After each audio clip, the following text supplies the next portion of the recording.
Bonjour, aujourd'hui on va faire la séance de lexique et la leçon des synonymes. Alors c'est quoi les synonymes?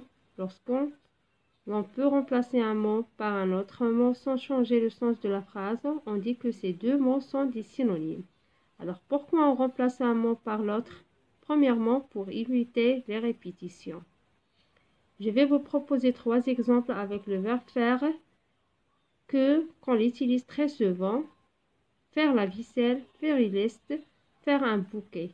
Alors, on va remplacer faire par ces synonymes. On dit laver la vaisselle, établir une liste, composer un bouquet.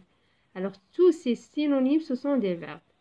D'ailleurs, on dit que un verbe a toujours pour synonyme un autre verbe. Deuxièmement, on utilise les synonymes pour exprimer des nuances. On dit ce paysage est beau. Ce paysage est magnifique. Alors, beau et magnifique, ce sont des adjectifs. On dit aussi splendide ou bien merveilleux.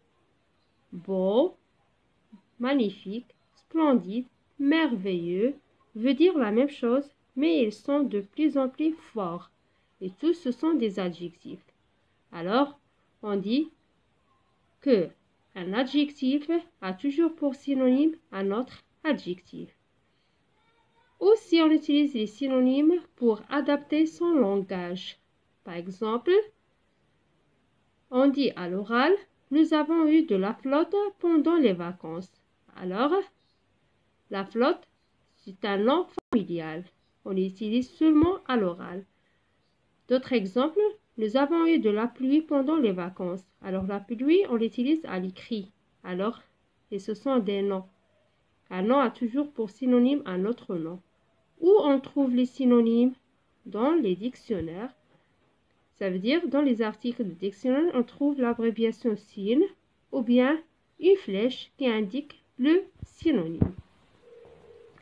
Pour résumer, pour éviter les répétitions, exprimer des nuances de sens ou adapter son langage, on utilise des mots de sens proche.